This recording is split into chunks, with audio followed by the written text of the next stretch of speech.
Provérbios capítulo 3, verso 1 ao 12, nós vamos fazer a leitura de forma alternada. O texto nos sugere isso. Então nós vamos ler, eu lerei os versos ímpares e os irmãos responderão com os versos pares do versículo 1 ao versículo 12. Provérbios 3.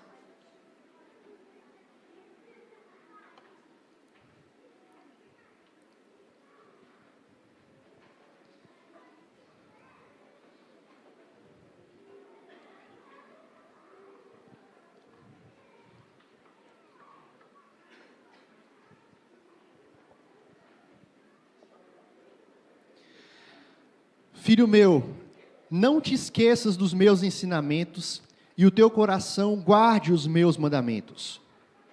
Eles aumentarão os teus dias, e te acrescentarão anos de vida e paz. Não te desamparem a benignidade e a fidelidade. Ata-as ao teu pescoço, escreve-as na tábua do teu coração.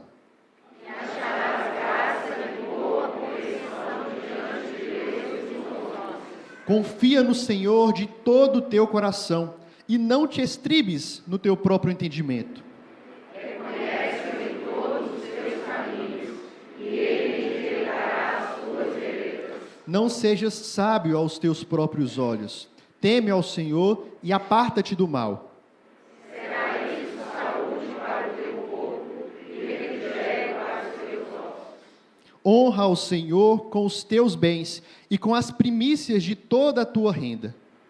Se encherão fartamente os teus celeiros e transbordarão de vinho os teus lagares. Filho meu, não rejeites a disciplina do Senhor, nem te enfades da sua repreensão. Porque o Senhor repreende a quem ama, assim como o pai ao filho a quem quer bem. Deus bendito, nós lemos a tua palavra nesse momento e pedimos que, de fato, ela possa habitar ricamente em nossos corações. Que, de fato, ela possa entrar em nossas vidas e gerar vida, transformação, mudança, arrependimento, quebrantamento, relacionamento com o Senhor, meu Deus. Apesar de minhas falhas e limitações, que o teu Santo Espírito possa conduzir tudo que for dito aqui e alcançar os nossos corações. É no nome de Cristo que a gente ora, que a gente agradece. Amém. Amém. Vindo aqui para a igreja hoje pela manhã, a gente teve um pequeno contratempo. A gente desceu para vir para a EBD e a gente viu que o pneu do carro estava furado. E aí vai o pastor já todo arrumado, ter que tirar a roupa para trocar o pneu, né? Só que eu tinha esquecido alguns passos importantes para trocar o pneu, como, por exemplo, antes de levantar o pneu para você tirar o parafuso, você primeiro afrouxa, para depois levantar e tirar, né? Aí vai eu levantar, tentar afrouxar, roda lá girando, e eu, meu Deus, já perdendo a paciência. Aí eu lembrei do meu irmão Farley, que certo dia me socorreu de Santa Maria para cá. Eu furei o pneu do carro do pastor. Farley parou, me ajudou, nunca tinha trocado pneu na vida. Ele foi lá e falou, olha pastor, primeiro a gente afrouxa, depois a gente levanta e troca. Aí eu lembrei desse ensinamento de Farley, precioso. Aí eu falei, vou baixar o carro, afrouxar e dá tudo certo. E aí pronto, fiz isso, deu tudo certo. Esses lembretes que eu tive foi muito importante para poder chegar aqui na igreja, para livrar desse contratempo. E muitas vezes, queridos, a gente esquece de coisas importantes, em momentos importantes. A gente se esquece de um trabalho, a gente se esquece de um compromisso, a gente se esquece de algo que a gente tinha que levar para um lugar. Esquecimento, todo mundo aqui já teve. E muitas vezes a gente cria alguns mecanismos para lembrar desses esquecimentos, para não ter esses esquecimentos. A gente coloca na agenda, e aí, como diz Carol, o problema é quando a gente esquece até de olhar na agenda, né? Que não adianta de nada. A gente prega, coloca no armário, na cozinha, na geladeira, pede para alguém mais atento e próximo da gente nos lembrar, mas fato é, esquecimento não é exclusividade minha e não é exclusividade sua. Na verdade, nós temos essa tendência de esquecer, e o nosso Deus sabe disso. Sabe tanto disso que Ele providenciou meios para que a gente se lembrasse de quem a gente é, de quem Ele é, do que Ele quer para as nossas vidas. Não é à toa, por exemplo, que Ele nos deu meios de graça para isso. O culto público, a leitura da palavra, a oração. Quando a gente olha para a Escritura, para o Antigo Testamento, quantas festas e cerimônias o Senhor ordenou para que Israel se lembrasse. A própria Páscoa é um exemplo disso. A Páscoa para lembrar do êxodo, a sair da libertação do Egito. O Shema, aquelas palavras que deveriam ser recitadas, ensinadas, para que o povo lembrasse que Deus é o único Deus, e eles deveriam ouvir a voz do Senhor. No Novo Testamento, a gente tem Jesus. Jesus, quando institui a ceia, Ele diz: façam isso em memória de mim, lembre-se do que eu fiz. Deus nos deu sinais visíveis, o arco-íris, para lembrar que a terra não seria mais destruída com água. O batismo, para lembrar que nós fazemos parte do povo da aliança. O Senhor nos deu a sua palavra, para que a gente mergulhasse nela, meditasse nela, para que a gente tivesse relacionamento e conhecesse o Senhor. Meus irmãos, apesar de todos esses meios, quantas vezes nós esquecemos e insistimos em esquecer daquilo que o Senhor quer para a gente, para a nossa vida, para que a gente vá bem, para que a gente caminhe uma vida santa, uma vida agradável na presença do Senhor. Por isso, aqui, o pai, em mais um discurso, ele faz essa exortação ao seu filho: filho meu, não te esqueças dos meus ensinos. Filho meu, lembre-se daquilo que eu tenho ensinado para você. Esse aqui é o terceiro discurso do pai para o seu filho. Os irmãos já devem ter percebido, e quando nós lemos o livro de Provérbios, é interessante notar como o pai, ele ensina ao seu filho, e isso serve de lição para nós pais, para os filhos hoje também, porque sempre que o pai está encorajando, sempre que o pai está exortando, ensinando, ele faz com a autoridade divina, não é simplesmente com a autoridade do pai. E esses ensinos, essas exortações, essas correções, nunca são para o pai terreno chamar atenção para ele, mas ele está sempre apontando para Deus Pai, para o Pai que está nos céus. E isso fica muito evidente aqui nesse texto, quando ele começa falando aqui de pai para filho, e ele termina falando de Deus, o nosso Pai, que corrige, que exorta, que disciplina. E os ensinos e verdades aqui que nós lemos nessa sessão, do 1 ao 12, sempre vai aparecer em bloco de 2 em 2, onde existe uma ordem a ser seguida ou não seguida, porque existem negativas aqui também, e as consequências, os resultados dessas ações. Portanto, nós vamos pensar então nessa manhã sobre algumas dessas verdades que nós não podemos esquecer, a fim de ter aqui uma vida sábia, uma vida que glorifica ao nosso Deus. Primeiro, não te esqueças de guardar a palavra no seu coração. Esse é o único bloco que nós vamos juntar aqui 4 versículos, versículo 1, 2, 3 e 4. E o texto inicia justamente com essa convocação: filho meu, não te esqueças dos meus ensinos. E a palavra para ensino aqui é Torá, são instruções, uma espécie de catecismo, são princípios aqui essenciais para a vida que nós precisamos aprender para ter uma vida sábia. E a ideia aqui é de alguém que recebe instrução, alguém que recebe coordenadas, e ele não pode se esquecer disso, porque dessas informações depende a sua vida, depende o bom êxito da sua caminhada. Essas palavras aqui, ensino e mandamento, elas carregam um peso de serem ensino e mandamento do Senhor. Não se trata aqui da opinião particular do Pai. Não se trata aqui de um saber popular, de um ensino terreno, mas é o ensino de Deus, é a lei do Senhor. Então, pais, a responsabilidade que vocês têm de ensinar para os seus filhos é a palavra de Deus, os mandamentos do Senhor. E o ponto que o pai traz aqui não é somente uma apreensão de informação, mas é o que o filho vai fazer com isso. Não é somente não se esqueça, mas guarde isso no seu coração, encarne esses ensinamentos, vivencie esses ensinamentos, aplique isso na sua vida, no seu cotidiano. Pastor Marcelo, lá de Recife, eu já falei essa citação aqui mais de uma vez, ele diz algo muito interessante: não importa tanto o que a gente conhece, mas o que a gente faz com o que a gente conhece. Conhecimento sem prática não serve de nada, ele precisa ser aplicado, ele precisa ser vivenciado, e a instrução do Pai aqui é nesse sentido: guarde isso no seu coração, viva isso. Portanto, nós temos aqui, queridos, um pai preocupado com a vida espiritual do seu filho. Um pai preocupado que o seu filho esteja apegado a esses valores, que ele não se esqueça dos ensinos da palavra, que ele não se esqueça que isso não é só uma tradição, não é palavra de homens, mas é um modo de viver. Por isso ele deseja aqui, ele pede que a benignidade e a fidelidade não se apartem desse filho. E aqui é benignidade e fidelidade do Senhor, não de homens. E ele fala que isso esteja atado no seu pescoço.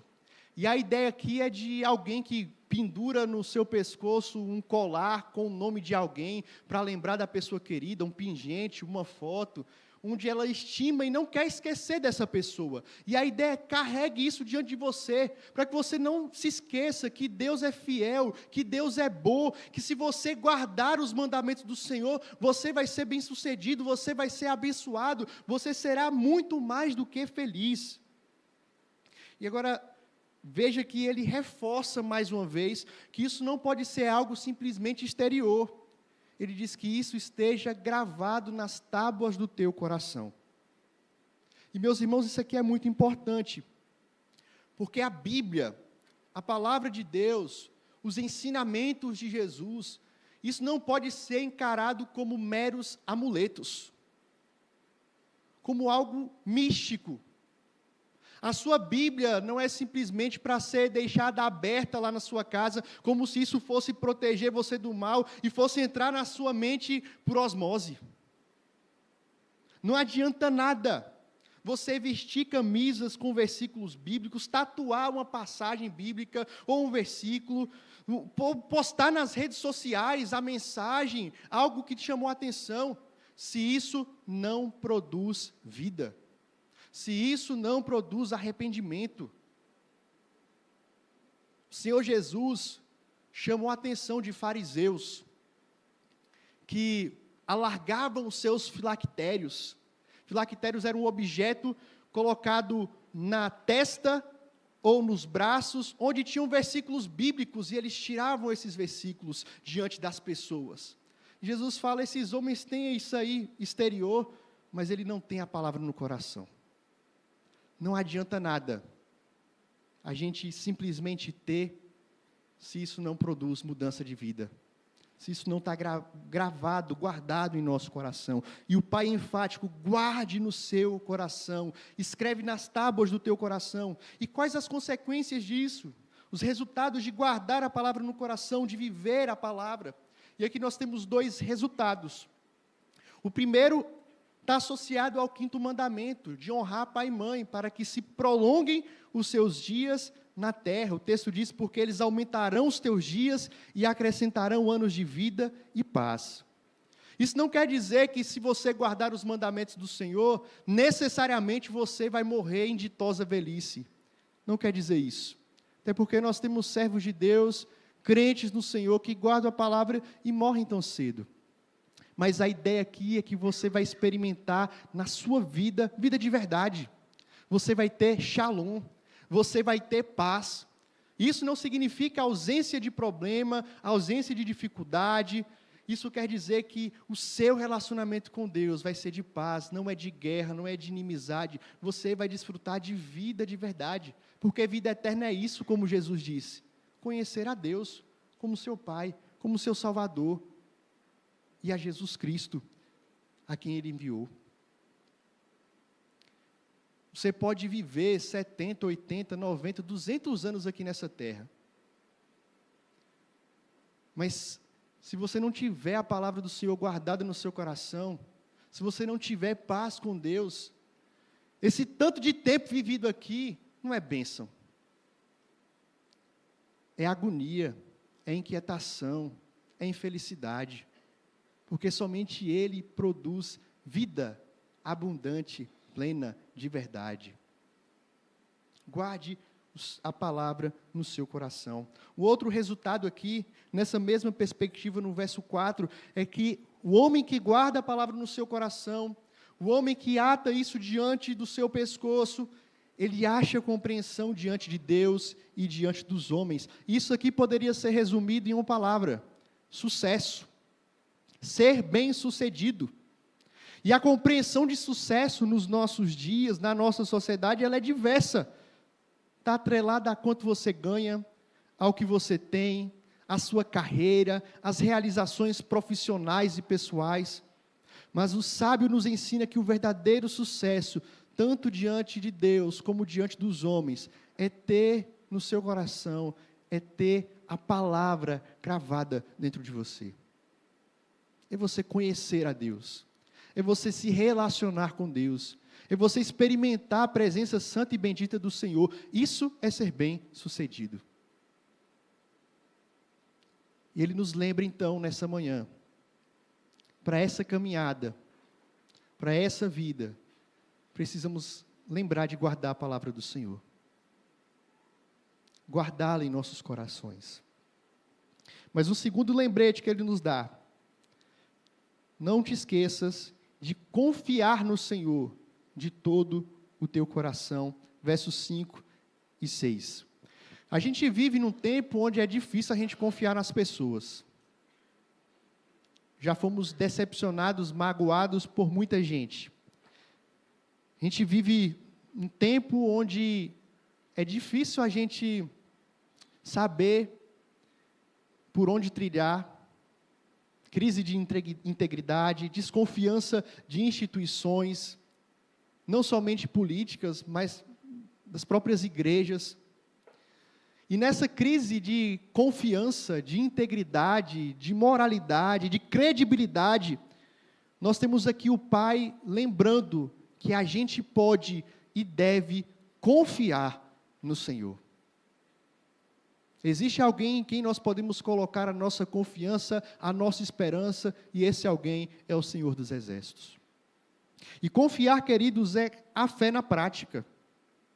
É não somente pensar, mas é expandir isso para as áreas da nossa vida, todas as áreas.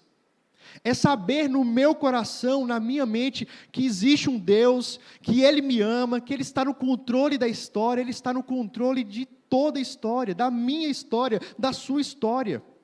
É saber no meu coração que todas as coisas cooperam para o bem daqueles que amam a Deus, daqueles que andam no seu caminho. É um chamado para a gente olhar não para a gente, não para os homens, mas olhar para Ele. E é por isso que Ele diz: não te estribes em teu próprio entendimento. Confie no Senhor, não confie em você, não confie em suas armas, não confie em suas capacidades. E o estribo é uma parte da sela do cavalo que você usa para apoiar e subir no cavalo. E ficar em cima do cavalo, obviamente. É importante para dar equilíbrio, é importante para dar estabilidade. Só que tem um cuidado muito importante que você precisa ter quando você está em cima do cavalo e com o pé no estribo. Porque dependendo de como ele for colocado, se ele não estiver bem ajustado, se o cavalo se mexer demais, seu pé pode ir para dentro do estribo. Pode escorregar, você pode ficar pendurado no cavalo, isso pode causar acidentes graves, tanto que existe até algumas normas aí, em alguns lugares que o estribo ele tem que ser fechado para evitar que o seu pé vá lá embaixo, senão isso pode causar acidente. E a ideia aqui é essa: não te estribes porque você pode se dar mal, você pode cair, você pode sofrer. Não confie nas suas capacidades, no que você tem, no que você é. O convite é: confie no Senhor. Confie em Deus de todo o coração. E o resultado dessa confiança consciente no Senhor, é que Ele vai endireitar os seus caminhos. E, meus irmãos, nem sempre isso é fácil, porque a ideia aqui de endireitar é justamente algo que vai doer. Não é fácil, mas vale a pena. Porque aquele que não confia no Senhor, ele trilha um caminho de incerteza. ele trilha um caminho de instabilidade, um caminho sem segurança, um caminho sem rumo. Mas aquele que confia no Senhor, o Senhor endireita o seu caminho. O Senhor coloca ele no prumo. O Senhor faz ele chegar até o outro lado. Aquele que confia no Senhor de todo o coração, aquele que deposita a sua esperança em Deus, no sacrifício de Cristo, por mais que ele passe por lugares escorregadios, ele tem certeza que a mão do Senhor vai sustentar. Por mais que ele passe pelo vale da sombra da morte, ele está seguro, porque o Senhor, o bom pastor, está com ele. Por mais que ele passe por tempestades, ele pode descansar e confiar que Cristo está no barco e ele vai chegar do outro lado. Confie no Senhor. Ele vai endireitar os seus caminhos. Ele está conduzindo a sua vida. Lembremos-nos, portanto, de confiar no Senhor. Um terceiro lembrete que nós temos nesse texto: não te esqueças de temer ao Senhor. Verso 7 e verso 8. Se tem uma coisa que não combina com sabedoria, é orgulho, é vaidade, é soberba. Sabedoria e humildade andam de mãos dadas. Não há nada mais contraditório do que alguém que diz que é sábio, mas que se envaidece disso. Na verdade, é a sabedoria desse mundo que é cheia de pretensões, de soberba, de orgulho, de vaidade. E como Paulo escreveu, a sabedoria desse mundo aos olhos de Deus é loucura. Um sábio não é orgulhoso. Um sábio não é vaidoso. E a exortação de Paulo aqui é justamente nesse sentido. Não seja sábio aos teus próprios... De Salomão aqui, não é nesse sentido. Não seja sábio aos teus próprios olhos. Não ache que você...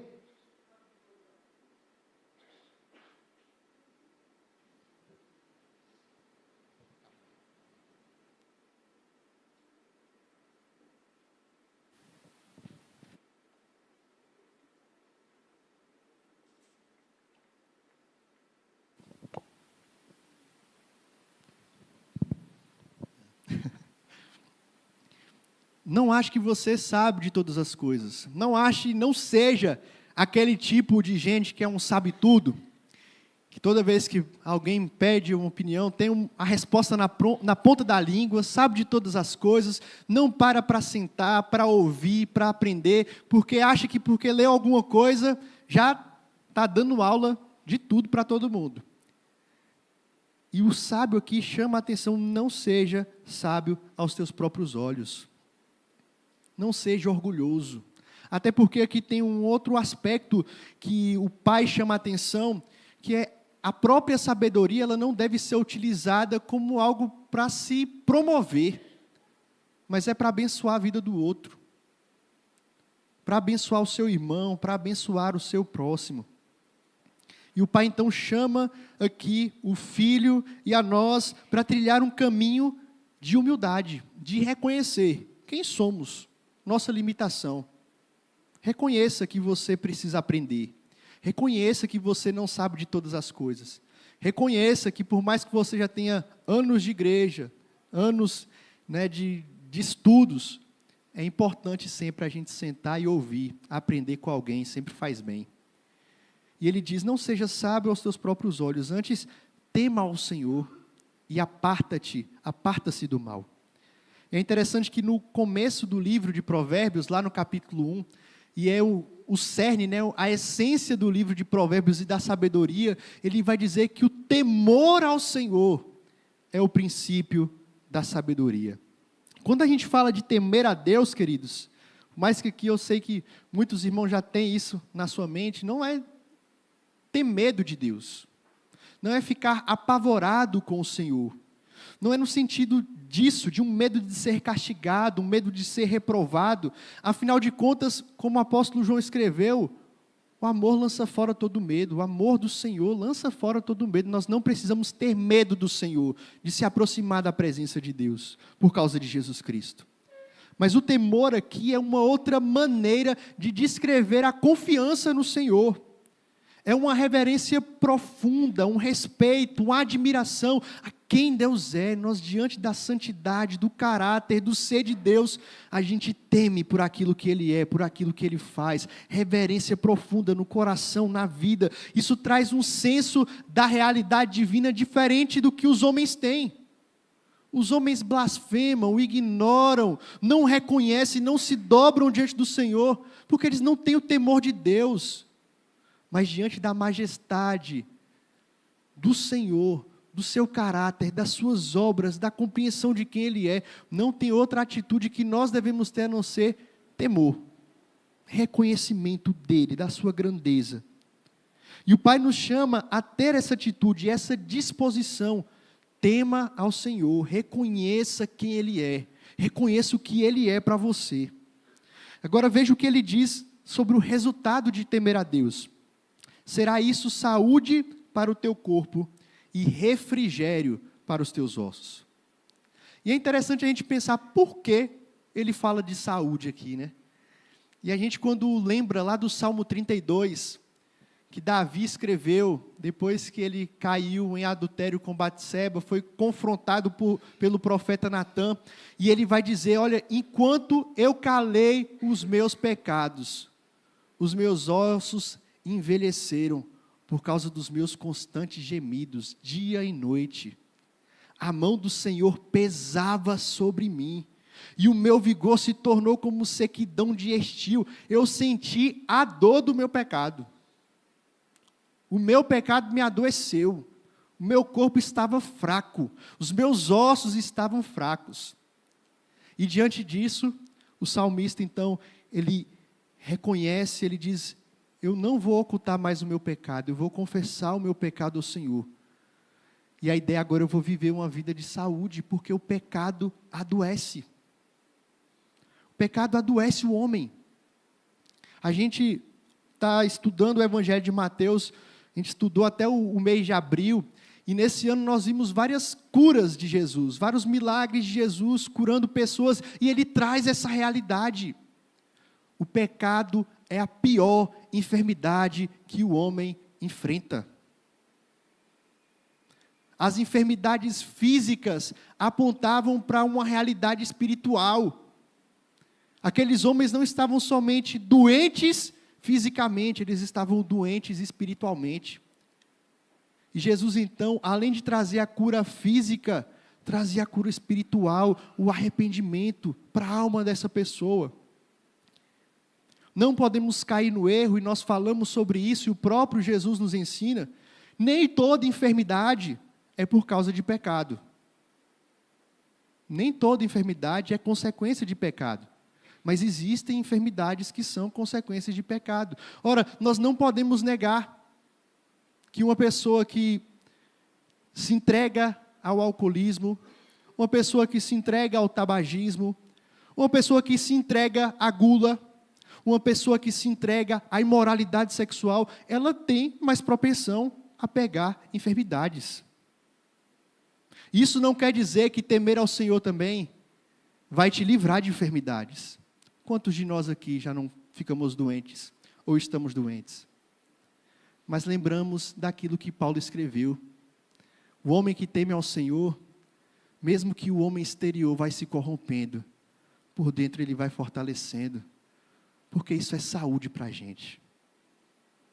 Muito mais do que a saúde do nosso corpo, por temer a Deus, nós temos saúde na nossa alma. O pior mal, a pior doença, a mais terrível, a mais mortal, que é o pecado, aquele que teme ao Senhor, já foi liberto dessa enfermidade. Vive sadio, vive experimentando de paz, de gozo, de alegria, de saúde. Porque temer ao Senhor, ter a sua esperança em Jesus Cristo, ser um filho de Deus, isso é saúde para as nossas vidas. Isso revigora a nossa alma. Lembre-se disso, não se esqueça de temer ao Senhor. Mas o sábio nos lembra também que nós não podemos nos esquecer de honrar ao Senhor com tudo o que temos. Honre ao Senhor com tudo o que você tem, verso 9 e verso 10. Esses versículos são muito famosos, muito utilizados pela teologia da prosperidade. Mas o que o Senhor nos ensina aqui, queridos, é que nós precisamos de honrar a Deus. A nossa vida deve ser vivida para honrar o Senhor. E honrar aqui em hebraico significa literalmente ser pesado. Ou seja, é você ter consideração a alguém de tal maneira que você coloque grande peso de reconhecimento, de louvor sobre essa pessoa. Isso é honrar. É você estimar, é você levar em conta, é você se importar com aquela pessoa, com aquilo que ela diz. Veja então que o sábio nos chama aqui para honrar ao Senhor. Ele está dizendo no que diz respeito à orientação para a nossa vida, à decisão, à palavra, ao nosso proceder, à forma da gente viver. O que o Senhor diz é o que tem peso, é o que tem valia, é o que importa. Mesmo que o mundo aí fora diga que isso aqui é mentira, mesmo que o mundo aí fora pregue uma outra forma de viver, que a gente tem que se amoldar à cultura desse mundo, à forma desse mundo, mas a gente honra ao Senhor, aquilo que Ele diz, o que a sua palavra diz, tem mais peso, tem mais importância do que tudo que é ensinado aí fora. É honrar ao Senhor, é considerar Ele como aquilo que é mais importante. Portanto, honrar ao Senhor aqui significa ter o Senhor acima de tudo. É considerá-lo importante para você, pesado para você, no sentido de que você tem os seus mandamentos, a sua palavra, os seus preceitos, a sua vontade, a sua glória, o seu ser em primeiro lugar. Isso é o mais importante para você, é o Senhor, é a glória do Senhor, é a vontade do Senhor, de forma que nada pode substituir isso, é tê-lo em primeiro lugar. E Jesus nos ensinou isso em muitos momentos. Amar a Deus acima de todas as coisas. Buscar em primeiro lugar o seu reino e a sua justiça. Tê-lo em primeiro lugar é honrar ao Senhor. Você tem honrado o Senhor com sua vida? Você tem honrado o Senhor com os seus bens? Ele vai nos ensinar aqui. Que a forma como a gente vai lidar com tudo vai ser resultado de se nós honramos de fato o Senhor ou não. Não se trata simplesmente de dar ao Senhor os nossos bens, mas porque nós honramos, nós consideramos Ele pesado, a gente entrega tudo, porque Ele é tudo para a gente. A gente não tem problema de se desprender dos nossos bens, e aqui entenda primícias, entenda aqui não somente o dinheiro, não somente dízimos, ofertas, mas de tudo. São as primícias do seu tempo, são as primícias do seu coração, as primícias da sua saúde, você gastar tempo para Cristo, você entrega tudo para o Senhor. A nossa entrega ao Senhor é resultado daquilo que nós consideramos acerca dEle. Se Ele é tudo para a gente tem que estar disposto a entregar tudo, até a nossa própria vida. Salomão nos coloca aqui diante do princípio importante da mordomia. O Senhor, Ele é dono do ouro e da prata. E o Senhor tem nos dado recursos, tem nos dado saúde, tem nos dado renda. E a ideia daqui é que isso não é nosso. O Senhor nos deu. Nós precisamos administrar. E a forma como eu administro isso vai depender da forma como eu honro o Senhor. Se eu honro o Senhor de fato, se eu reconheço que tudo que eu tenho, tudo que eu sou, vem das mãos do Senhor, e que, portanto, Ele merece sempre o melhor, Ele merece as primícias do meu salário, do meu tempo, da minha vida. Se o Senhor não tem esse peso para a gente, a forma como a gente vai lidar com aquilo que Ele nos deu, sempre vai ser egoísta, sempre vai ser mesquinha, avarenta, pecaminosa. A gente honra o Senhor, dando o que a gente tem de melhor. Não há sobras. O Senhor não quer sobra de ninguém, Ele não precisa das nossas sobras. Ele não precisa nem das nossas primícias. Ele é dono de tudo. Ele nos dá a graça de participar disso. E a gente precisa se lembrar disso. Que dar é uma graça. A gente recebe e a gente devolve. Ele quer um coração que o honra. E como resultado dessa honra, como resultado dessa adoração, esse coração, essa pessoa vai mostrar na prática. É isso que o sábio está nos ensinando aqui. Entregar sempre o nosso melhor para Ele. E a consequência disso, como o texto termina dizendo, é que haverá prosperidade de bens. Os celeiros se encherão, os lagares transbordarão, e aqui a gente já pensa logo na barganha, né? A gente vai dar para poder receber. E meus irmãos, pode ser sim que essa recompensa seja física, seja material. Pode ser que o Senhor deu a você um coração generoso e você contribui, você dá o seu melhor e o Senhor tem te dado. Mas Ele não tem te dado simplesmente para que você seja cada vez mais rico, mais abundante. Mas lembre-se disso, se o Senhor tem te dado e tem te dado em abundância, é porque Ele quer te usar para que você abençoe também mais e abundantemente mais. Se Ele tem nos dado, é porque Ele quer usar isso para a glória dEle, para o reino dEle, para que Ele seja conhecido. Mas precisamos também mudar um pouco da perspectiva, porque a gente ouve muito falar sobre essa perspectiva materialista. Mas a gente precisa entender que não existe riqueza maior do que a presença de Deus. Não existe tesouro maior do que o relacionamento com Deus. E aquele que teme ao Senhor experimenta disso. A maior riqueza, o maior tesouro, a presença do Senhor, vida com o Senhor, intimidade com o Senhor. Quanto mais a gente teme a Ele, quanto mais a gente glorifica Ele, mais desfrutamos da doce presença do Senhor, e não existe riqueza maior do que essa. Você pode não ter bens, pode não ter uma casa, pode não ter um carro, pode não ter uma conta gorda, mas, meu querido, se você tem ao Senhor, você já tem a maior riqueza.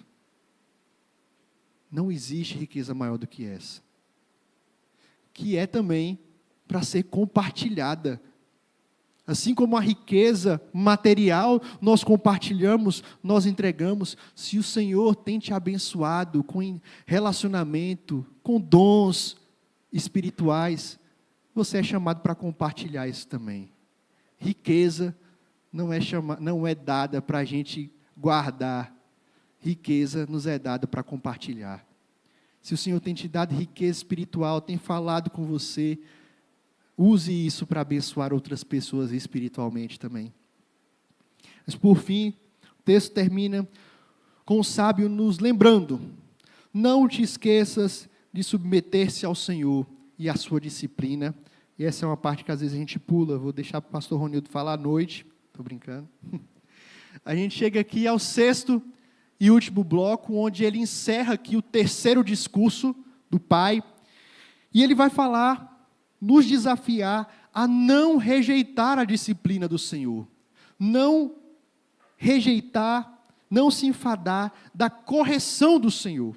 A nossa atitude diante da disciplina, diante da correção, da repreensão, deve ser de submissão. Não se esqueça disso. Submeter-se à correção do Senhor. E aqui a gente precisa entender que é o Pai, Deus Pai, falando para o Filho. Então, que é disciplina como vindo da parte de Deus. E, meus irmãos, a verdade é que ninguém gosta de ser disciplinado. Ninguém gosta de ser chamado a atenção. Ninguém gosta de ser lembrado que está em erro, que precisa mudar, que precisa se arrepender. Ninguém gosta. Seja ser corrigido pelos pais, por autoridades eclesiásticas ou civis, ou pelo próprio Deus. A gente não gosta de ser corrigido, a gente tem aversão a isso. Por isso o conselho, diante desse sentimento que pode surgir, de não gostar, de rejeitar, de aversão, que podemos sentir diante da disciplina, o sábio vai dizer: olha, não rejeite, não te enfades, ou não fique com ressentimento, não fique com melindre, quando você for disciplinado. Porque a ideia da disciplina aqui que vem do Senhor não é simplesmente alguém que vai tocar a sua ferida, alguém que vai expor o seu erro, alguém que quer te humilhar, mas é alguém que quer te tratar e quer o seu bem. Quer que você cresça. Quer que você ande pelo bom caminho. Por isso ela vai disciplinar. Principalmente aqui, corrigir o relacionamento com Deus.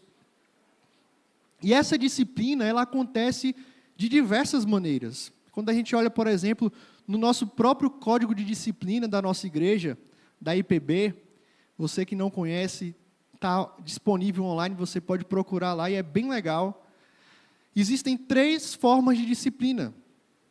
A admoestação, que é você ser confrontado, exortado, seja pessoalmente, seja por escrito. O afastamento da comunhão e a exclusão. E esses 3 passos, eles não são inventados da nossa cabeça. Esse princípio está claro lá em Mateus 18, quando Jesus diz, olha, se o irmão pecar contra você, vai lá, exorta seu irmão, fala com ele, se não, chama mais alguém para estar junto de você, a ideia do conselho. Agora, se ele não se arrepender, se ele permanecer duro, você tem que tratar ele como um ímpio, ele não quer se arrepender, exclua. E a ideia de todos esses passos, o propósito é, que se ele se arrepender, você ganhou seu irmão. A ideia da disciplina, a ideia da correção, é que a pessoa venha para perto, é que a pessoa reconheça os seus erros, se arrependa e volte para o caminho, volte para Cristo. É por isso que ele conclui aqui dizendo que o Senhor faz isso porque Ele ama os seus filhos, como um pai a quem quer o bem dos seus filhos. Disciplina é um ato de amor. Seja o pai aqui na terra, você que disciplina o seu filho, precisa fazer isso em amor e precisa passar isso para os seus filhos. Você faz isso porque você o ama. Assim também como o nosso Deus, quando Ele nos corrige, quando Ele nos disciplina, Ele faz por amor. Não existe maior demonstração de juízo quando o Senhor deixa a gente viver do jeito que a gente quer. Eu citei isso aqui na primeira pregação, Romanos 1. Prova do juízo de Deus, quando Deus entrega os seus homens para as suas paixões. Faça o que você quer viver desse jeito? Tudo bem. Se você tem vivido em pecado e não tem experimentado a correção do Senhor, a correção da igreja, porque ninguém sabe, só você, e você acha que está legal, a palavra do Senhor nos alerta que isso é juízo do Senhor. Quando Ele entrega a gente, não quer corrigir, não quer disciplinar, isso é juízo de Deus. Porque o Senhor disciplina aquele que Ele ama. Se o Senhor nos corrige, se o Senhor nos disciplina, se Ele puxa a nossa orelha, se Ele usa irmãos para nos exortar, usa essa igreja para nos exortar, usa o seu pai aqui na terra para falar, meu filho, se arrependa, porque isso que você está fazendo é pecado, é sinal de que Deus te ama. É sinal de que o Senhor te ama. Assim também, nós pais devemos corrigir os nossos filhos, se de fato a gente quer o melhor para eles. Dizer sim para tudo que o seu filho quer, não acho que você está fazendo um bem para o seu filho. Aceitar tudo que o seu filho faz, não acho que você está fazendo bem para o seu filho. A forma como você vai exortar, corrigir, peça sabedoria ao Senhor. Mas nós não podemos nos furtar dessa ordem do Senhor, da correção. Não fazemos isso por vingança. E não devemos fazer isso em ira. Não devemos fazer isso em violência. Mas devemos corrigir, para que o nosso filho reconheça o seu pecado, se arrependa. Porque ele não está pecando só contra você. Ele está pecando contra o Senhor.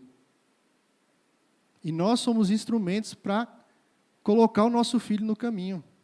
Mostrar para o nosso filho o caminho. Assim como Deus Pai nos ama, nos corrige, nos disciplina, que Ele nos dê sabedoria para em amor e com sabedoria disciplinar e corrigir os nossos filhos também.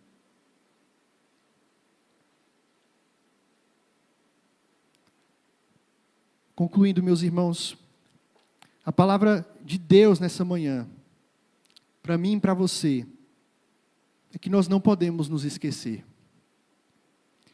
Isso é tão presente, tão urgente, que quando a gente olha para a vida de Salomão, o autor desse livro, que escreveu essas palavras de sabedoria, foi um homem que se esqueceu. Lembra como foi o fim de Salomão? Casou com mulheres de várias nações, associou-se com os deuses, cultuou deuses. O reino foi dividido, a família foi dividida. Se esqueceu dos conselhos que ele mesmo deu para o filho. Nós podemos esquecer muitas vezes conselhos. E o que é que o Senhor tem lembrado para você aqui nessa manhã que você tem esquecido? Do que você precisa se lembrar? Ou talvez a pergunta mais importante, o que é que você vai fazer com esses lembretes que o Senhor te deu hoje de manhã? A gente não pode esquecer também, queridos, que essas ações, elas não são disposição natural do nosso coração.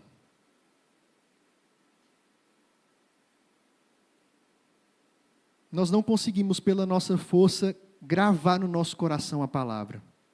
Só houve um homem que guardou de forma perfeita a palavra, Jesus Cristo. Somente Ele encarnou a palavra, porque Ele era a própria palavra. Somente Ele confiou plenamente no Pai, e isso levou à cruz. Somente Jesus temeu de forma perfeita, somente Ele honrou ao Pai dando a sua própria vida. Mas Ele nos deu o seu Espírito. O Espírito que testifica, que lembra quem nós somos. Que intercede por nós, quando nós não temos força para interceder. E esse mesmo Espírito, Ele atua em nossas vidas, em nossos corações, e precisamos buscar, ser cheios dEle, para que Ele nos lembre a cada dia, a guardar a palavra no coração, a confiar no Senhor, a temer ao Senhor, a honrar ao Senhor, a entender que nós somos filhos e devemos nos submeter à sua vontade. Que esse Espírito, que o próprio Espírito de Deus que habita em nossas vidas, e que pode habitar na sua vida hoje, que Ele aplique essas verdades, que Ele lembre desses princípios, para que nós tenhamos uma caminhada de bom êxito, na presença do Senhor, glorificando o nome do Senhor.